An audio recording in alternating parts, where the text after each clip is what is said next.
Welcome to the Living to 100 Club podcast. Well, hello to everyone joining us today on our podcast. You're listening to one of our successful aging episodes this month on the Living to 100 Club program. And I'm your host, Joe Casciani. Each week, our conversations educate and inspire, helping you get the best out of all the years we're given, regardless of what obstacles come our way. Today's podcast is a provocative conversation about universal consciousness. We discuss the global shift that's taking place from a negation of the spiritual, mystical side of life to a spiritual renaissance. Our guest is Betty Kovacs, the author of Merchants of Light, the consciousness that is changing the world, and also The Miracle of Death, There is Nothing But Life. We explore the friction between Western science that's focused on the materialistic view of life and the shamanic, larger view of reality. We are all connected, immortal, and divine.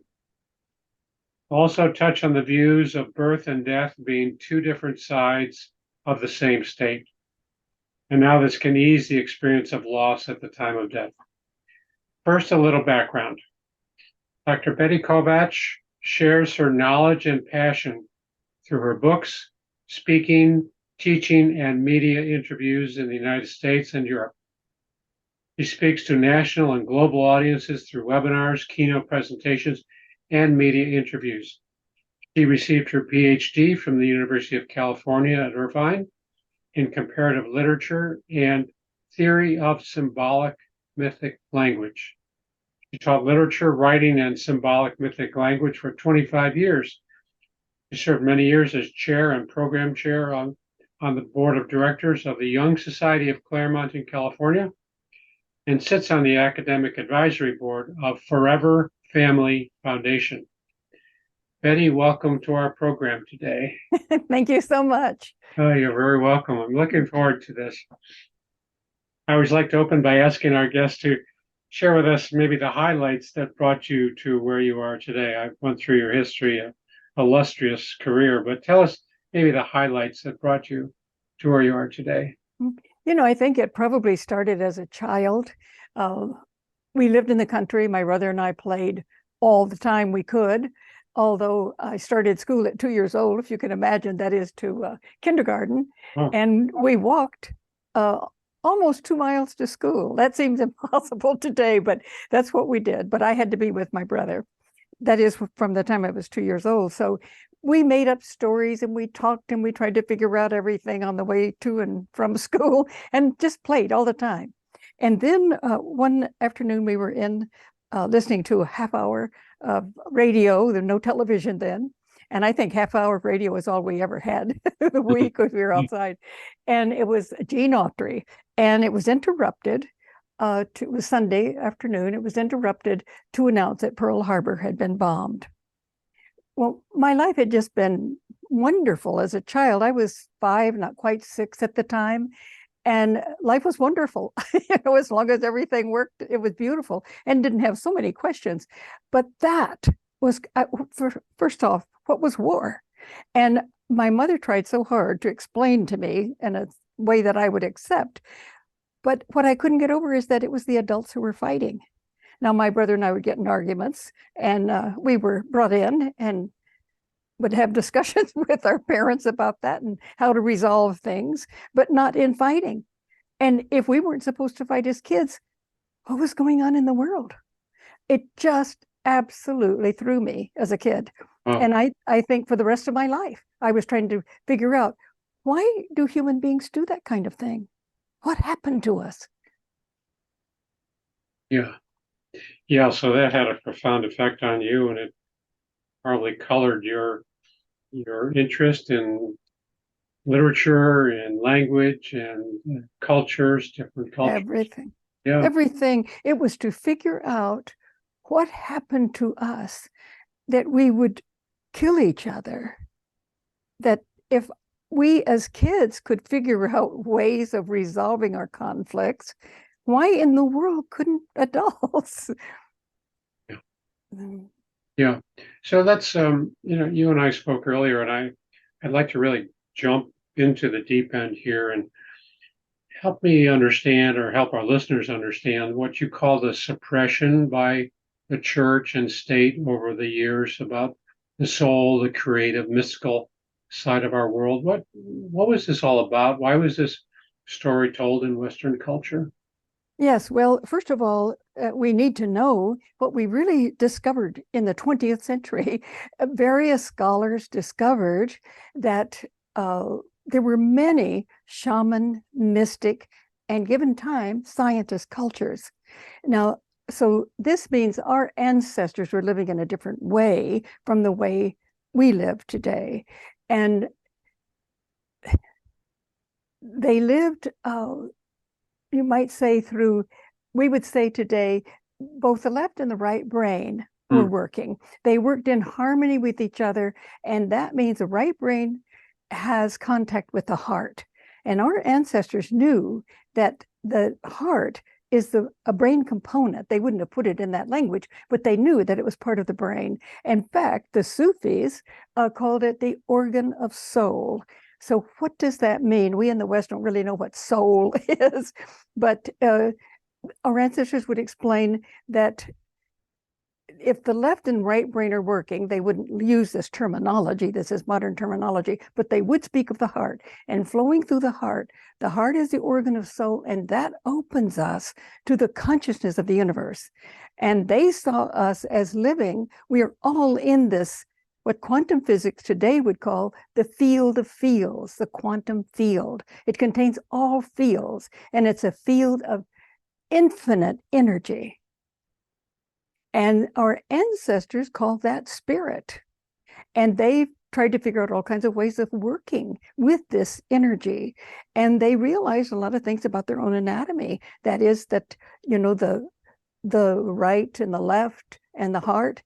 And many of the ancient rituals are very clear about that. Scientists today will say that the right brain and left brain are not masculine and feminine. That is, the left being masculine and the right being feminine, connect with the heart. But we have to say that's true, but historically, the characteristics of the left brain have always been associated with and everyone has it, masculine side. And the characteristics of the right brain have always been characterized as the feminine and the heart, soul, and so forth. So they understood that this has to function as a whole, the whole mind. And the Egyptian culture was an absolutely magnificent culture in doing just this and showing the rituals that helped us to keep in touch with heart consciousness. They would say, and modern writers would also say, that we are all born into universal consciousness, the quantum field. We're all born, and that's who we are. We're in it. It's us. It's everything.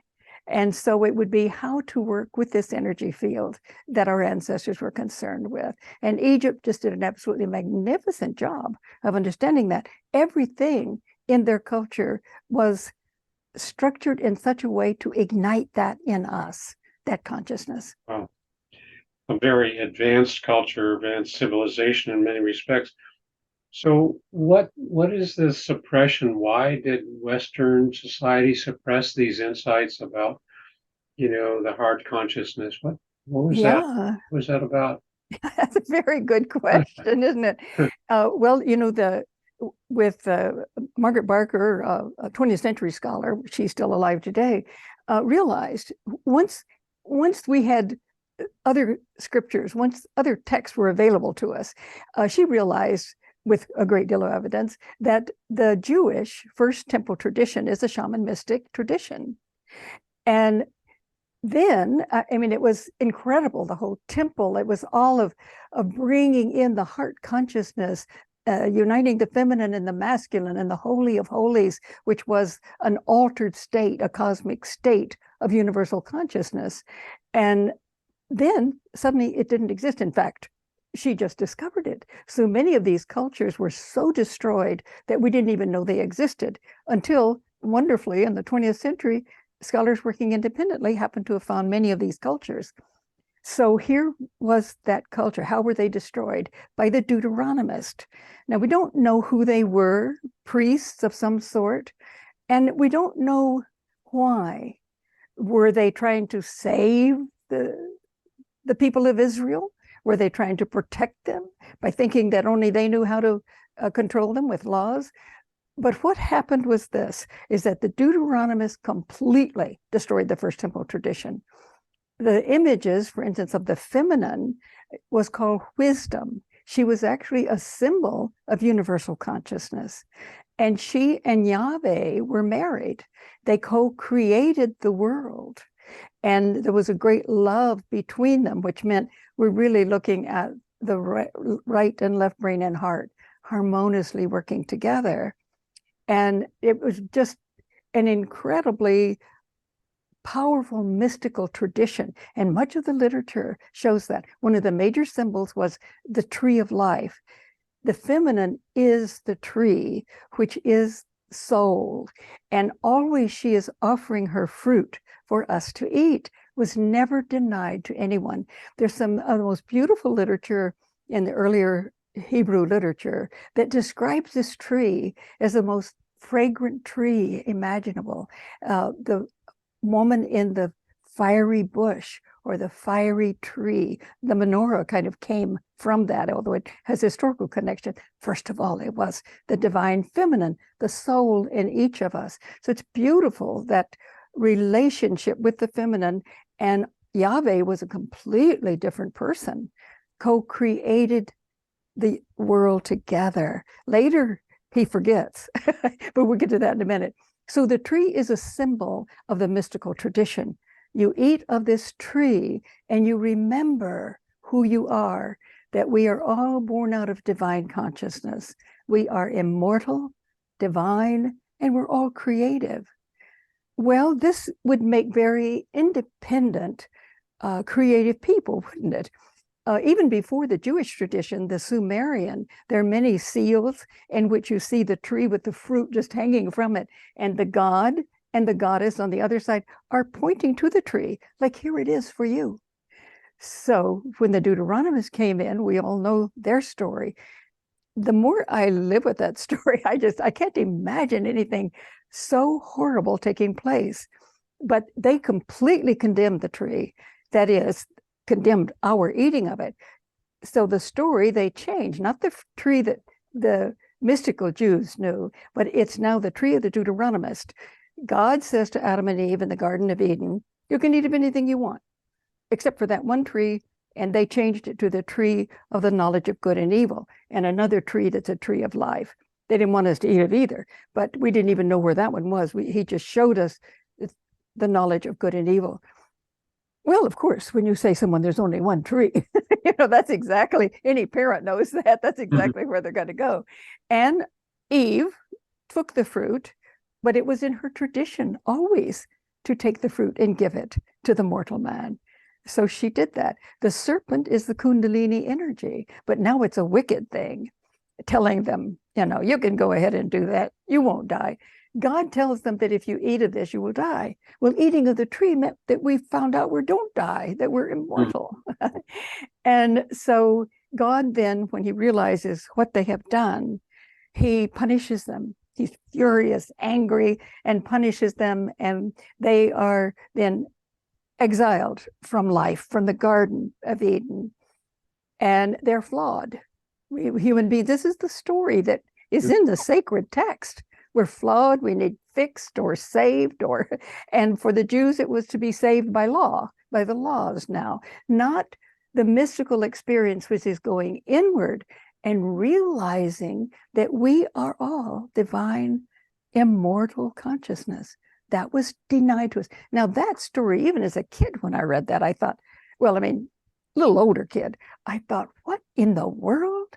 Why would a God want us to be stupid and remain unconscious and not know what's good and evil? And then later, when God exiles them, he has an angel at the gate of the garden with a sword, so that this poor couple can never enter again, lest they eat of the tree of life and become like us, which they would have had they eaten of the original tree. They would have known they don't die, that they are divine, and that they are immortal, and that they are creative. So this was a negation of everything, of who we really are. a negation, a real distortion of those early understandings. So, kind of feeling we've been deprived of all of that. I mean, it's so sad, as you say. It's sad to be deprived of that kind of rich history and understanding of why we're here and how we're all connected. And Yes. it's kind of resurfacing now, as you said, that we've had this periods maybe 3 or 4 times in our culture, and now it's resurfacing again, this true insight, this true understanding of our connectedness. Yes, there were other cultures like Peter Kingsley and discovered that the pre-Socratics, all of that information wasn't available to us.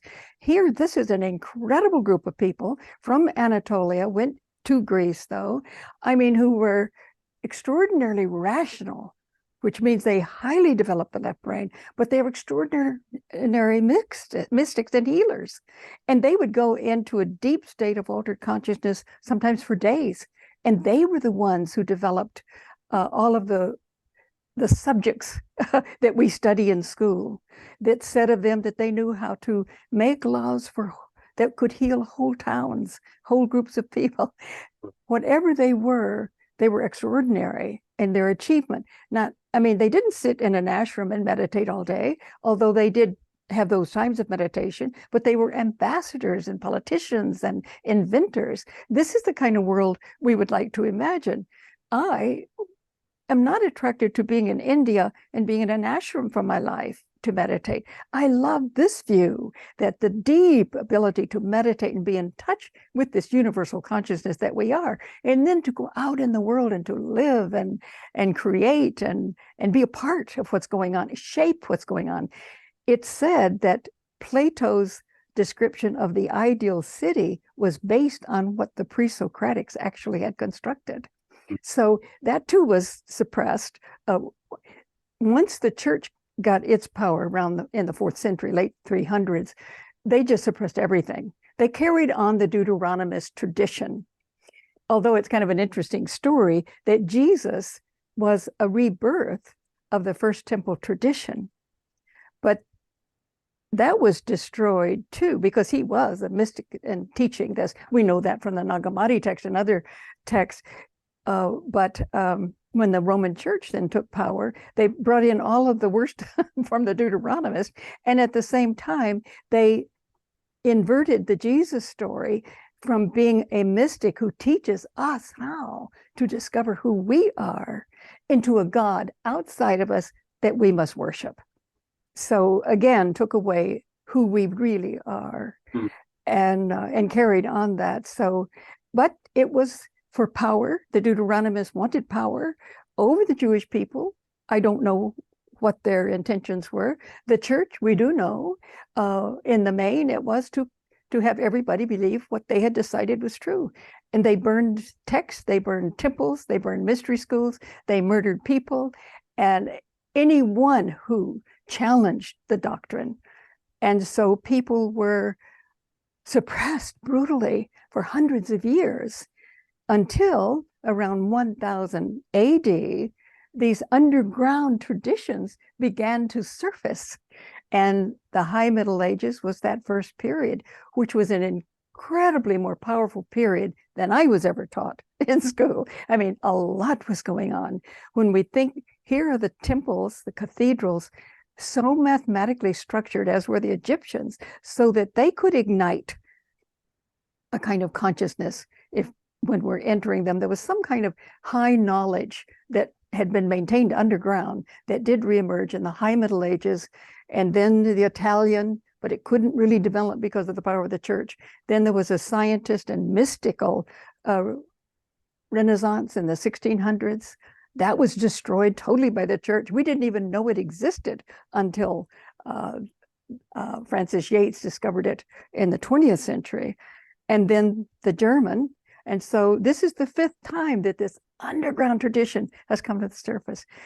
But what we are faced with is the Deuteronomists are still with us, whether they would call themselves that or not. We still need fixing. We still need to be merged with the machine in this case. or use nanomedicine, artificial intelligence to change us from being human because we are not worthy of living in the garden of life. That is still with the technocrats. And I think these people are what has happened by this thousands of years of suppression.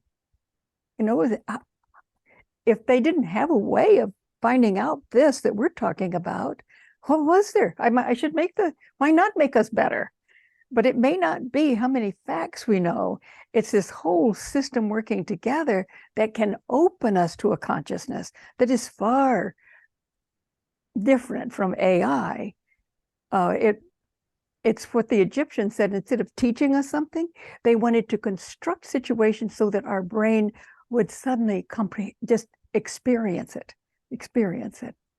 And that's a knowing far beyond any factual knowledge. So maybe we're a being which has available certain intellectual knowledge with the left brain, as long as we keep it in touch with the right brain, where we now know it gets its context, its meaning, its purpose, its feeling. If we cut off from the right brain, we don't feel anything. So we can kill people. What's it matter? You know, we don't, and that's been a problem. We're a left brain culture. But if we could stay with the right brain and the heart, then we would have a very different civilization. And Ian McGilchrist's book has come out, The Emissary, The Master and Its Emissary. And he has made really, really clear how this brain works.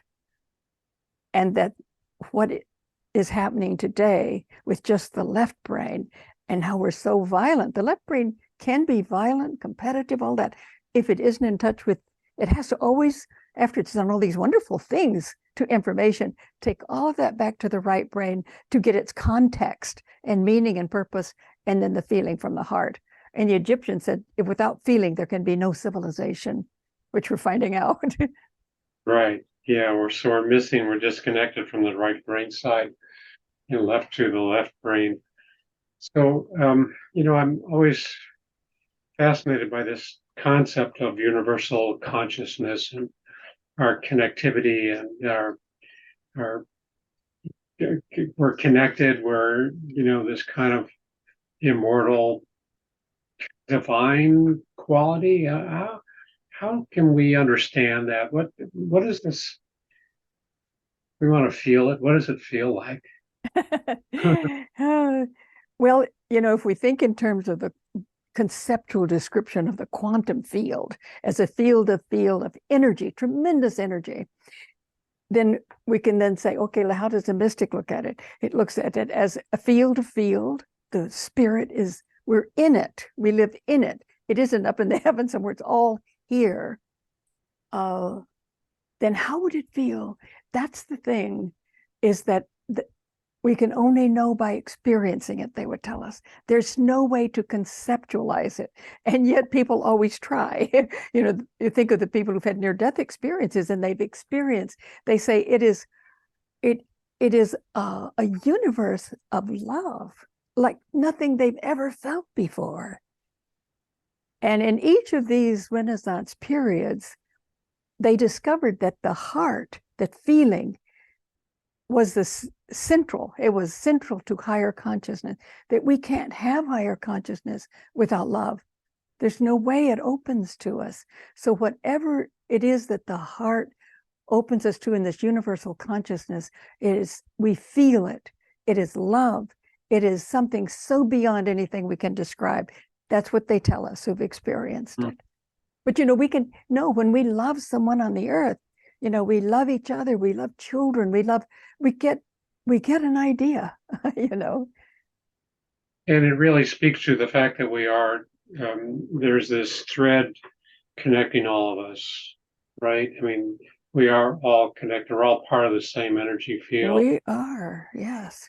All living things, not inanimate things, I take it, just living things. Everything has some degree of energy, is some form, frequency of energy. And it's every single thing, every atom is connected. And this is where quantum physics comes in, and knowing that when it is connected, it doesn't separate anywhere, no matter where it is or what dimension. I mean, it's this field of field is flowing through us all the time. When we get all of these thoughts, we thought, oh, how brilliant, where'd that come from? Well, we don't really isolate ourselves in our brilliance. We're only brilliant to the degree that we can let this energy just flow through us. And it pre-existed us, right? And it continues Yes. after we pass, right? I call it a kind of a pre-existing condition. I mean, it's always, yeah, it's there. It is. And our ancestors would say, and don't forget, you will continue to exist too, that the consciousness that, and there's a lot of evidence now, so much evidence that we do continue on our journey. I guess that's forever. How we stay. Sorry, that's how we stay connected after death. Yes, yeah, we do. And people with near-death experiences, of course, they are connecting to everyone they knew and who they didn't know. Uh-huh. So I think it's one person described it as that we're like a nest of Russian dolls in a sense. Is that from the atom to the human being to the solar system to the galaxy to the universe, and we can't disconnect ourselves from that. That's who we are. So we don't grow by separating as we once thought and getting, rational and then coming back to it. Individuating. Uh-huh. Yeah, that we grow by how well we can lovingly cooperate with all of the systems we're in, because it's a holographic system. And there at every point in the system is the information. So we really have available to us the information of the universe. We wouldn't need that kind of information from AI except for certain purposes, but we have a very different kind that we can open to that interconnected intelligence of the universe. Well, I wonder if you would mind sharing this story, a very touching story that you and your husband experienced after the death of your son. Share that? Yes. He was 20 years old when he was killed in an automobile accident. And my husband had a vision. And this is funny to even say with my husband, because he was polite about my interest, but that wasn't his. And so he was in his office and he suddenly had a vision of Ph.D., that was our son, Ph.D.'s car on the side of the freeway. His body was superimposed on it. So he knew it was two different dimensions. And he knew he would die or was dead. And then he said, when he saw that, oh, that's right, Ph.D., it's almost time for you to do this. And that shocked him. And then Ph.D. said to him, that's right, Dad, I'll be out of the house for a little while. And then my husband, Ishvan, completely forgot it until the call came through. We happened to be here that afternoon, which was unusual, both, and about Ph.D.'s accident. And then he remembered it, but he didn't mention it to me until later. And then when we thought that he was dying that moment, that hour in the hospital, he had another vision of him. And this time, well, in fact, I was so surprised with Ishvan. He was the one who's always my anchor, but we were told that Ph.D. could die within the hour. And so people were in various places. And so I took Ishvan's hand. We were standing there. I could feel that energy. It almost shocked me because his energy was just so high. And I looked at him. I thought, my God, could he have a heart attack? And anyway, we didn't say anymore. And much later, when it was over, he said that he really thought he would have a heart attack, that he himself, he couldn't bear it. And then he said, it's like everything was so high in energy, and then suddenly it stopped. And that energy was so calm and peaceful and just filled with love. And he saw Ph.D. And Ph.D. sat up in bed and caught a dove with a ball of light and put it in his heart. Then Istvan saw him on Machu Picchu, the mountain of Machu Picchu. And he had one arm up and one down and handing something to Istvan. And Istvan said that, he said, I didn't know whether that meant that he would live or die, but that connection was so intense that it didn't matter anymore. I realized there was no real difference between whether he lived or he died, because the spirit is always connecting us. that really helped him. That was one. Then after, and I'd had 2 years of dreaming that he died, but I had a way of interpreting it symbolically all along the way. But I think that I did grieve during that time in the dreams for this person who, oh, he was my son. No, he wasn't. I think that helped me later. But at any rate, after his death, we had many, many experiences with him. And he wanted us to know, yes, I'm alive and I'm still working, I'm still creating. And he wanted us to know that the earth would be going through some really difficult times. And he wanted us to remember things. He wouldn't be like telling us things. He'd say, remember, just like we all have this consciousness. Sure. But well, someone described it in this way, and I think it's good, is that we're all universal consciousness, but we have a valve that limits that consciousness so that we can function like we are right now. And then, but every civilization should develop techniques to release that valve and then come back to tighten it. And not be overwhelmed by it, because there must be so much rich energy there that bubbles up. Yeah. We couldn't buy groceries while we're in that state. Wow. Yeah, thank you for sharing that. I'd like to always bring in the notion of aging and aging well. And how does this reclaim our heart consciousness and our creative side? How does this help us on our aging journey? I couldn't imagine just living in the left brain, without that right brain and heart connection of our meaning and our purpose and love, which I think all of us have, even though the culture emphasizes one, but we'll be more or less connected to it. But it gives meaning and purpose to our lives. I think, the Native Americans used to say, we've all come to the earth with a purpose, and that is to create a medicine. It's a medicine that heals what we need healing, and it will heal others who need healing in the same way. And they saw, as all our ancestors saw, really this beautiful purpose that each one of us comes with. So when we realize, and it doesn't have to be doing things that someone knows about in the public. I mean, simply loving and being that person who holds love and purpose and meaning is a huge creative gift. But every one of us has a purpose. And I think knowing that as we age and we see our bodies changing and growing old and everything happening to it and surprising us every morning, that we can accept that, because the body is simply a uniform. We step into and matter. And then we live old. We're trying to keep it functioning, get it at its best. But as it does go, we can let that go, because everything that we've loved is still living, still present, whether in this dimension or the other. I think it helps tremendous. I couldn't imagine living without it.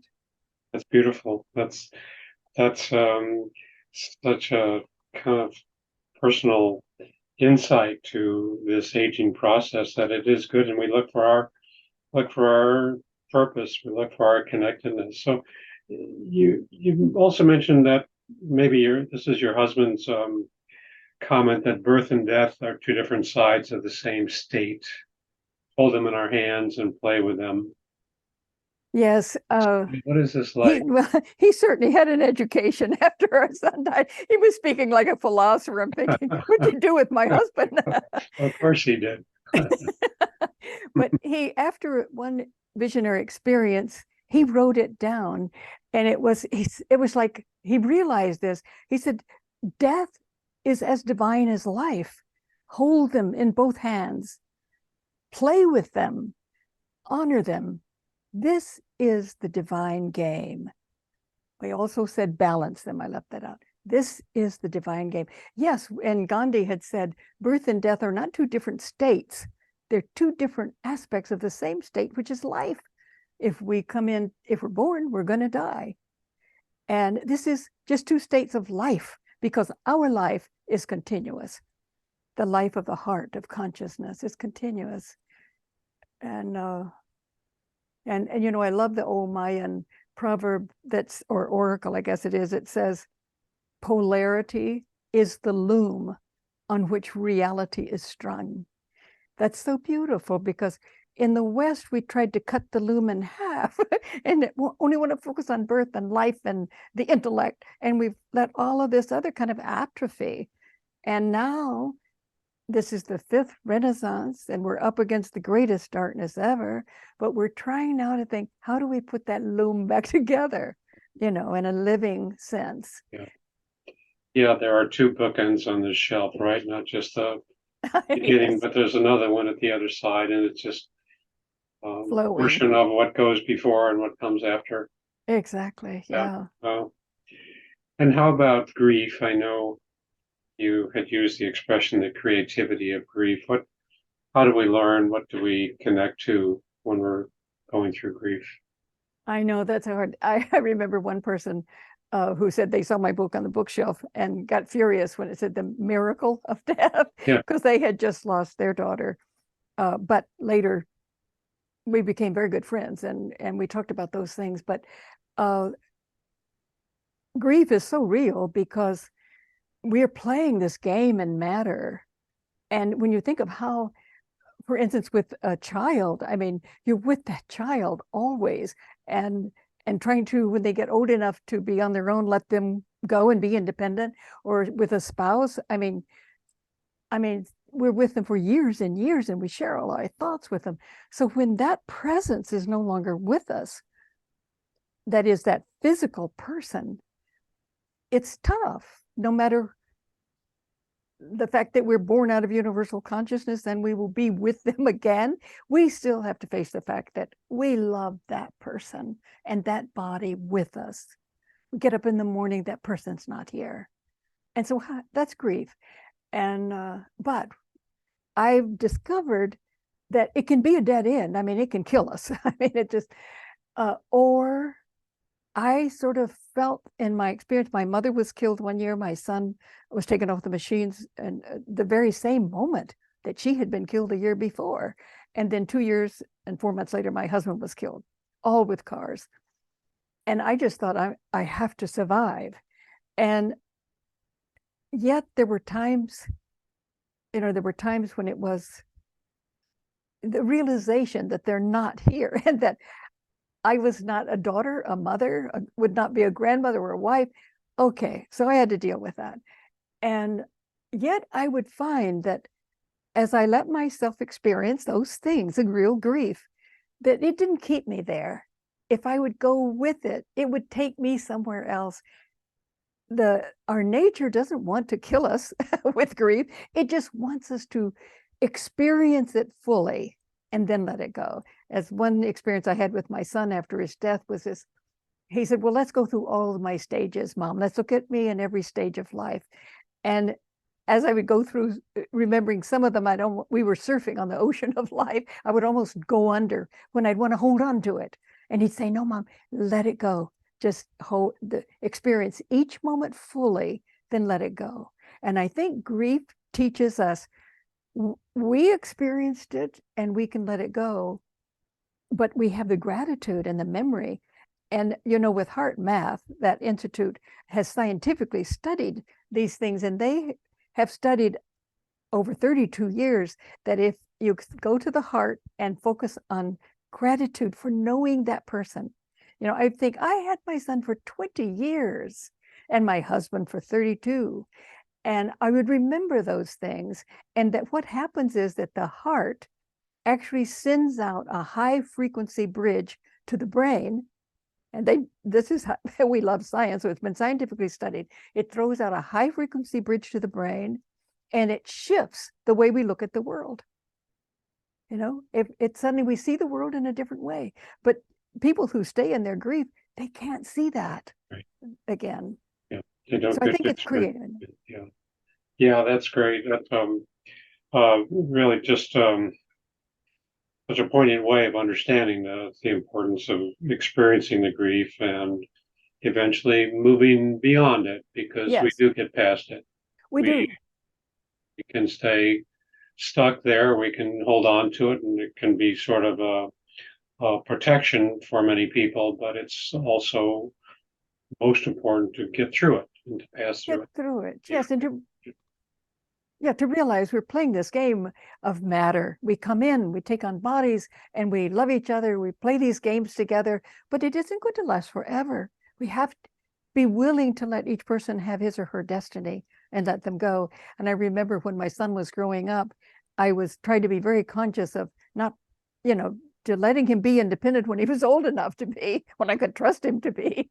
And I remember when he died, it was like, okay, now I have to remember that I had to let him go in life when he was able to be independent. And I have to let him go now in death. That's his destiny. And I have to honor that. And that was helpful to me, not to try to control it any more than we can control the young man growing up. We have to work with him. Yeah, letting go in both cases. Yes. Yeah, that's why I talk about, we do have these losses and the periods of grief and bereavement, and we do move beyond, and that's when we look at opening a new chapter, starting a new chapter, because we have to redefine ourselves. I'm no longer a wife, I'm now a widow, or I have to see myself in a new way, create a new character for myself. And that's creative. That's creative. And it doesn't mean we don't love them or that their essence isn't with us, but in a different way, and we create different games at that point. Yeah, I see. I'm just noticing the time, and we're about out of time. So, what would you hope our audience remembers from our conversation? Which I love, by the way. I love this conversation. What would you hope our listeners take away? Well, one thing is that we are immortal. We don't die. The other is that we are so much more than the Deuteronomists told us or that our technocrats are telling us. We are so much more than they have any idea of. And that's what we need to get in touch with. Yeah. Great. We are immortal, and we're so much more than a lot of us have been led to believe. We have so much more potential once we connect with that right brain, that heart consciousness. Yes, yes. Yeah. So your two books, Merchants of Light, The Consciousness That Is Changing the World, and The Miracle of Death, There's Nothing But Light. Are these available on Amazon, on a website, or how can people buy them? Yes, they are available at Amazon and anywhere books or ebooks are sold. Mm-hmm. They can also be purchased from the Kamlak Center. That's KAMLAK.com. And also there are videos and webinars and articles on that website that we've done.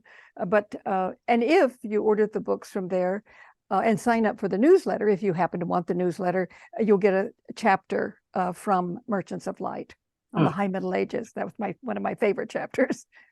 And what was the website again? Kamlak? It's KAMLAK.com. Kamlak.com.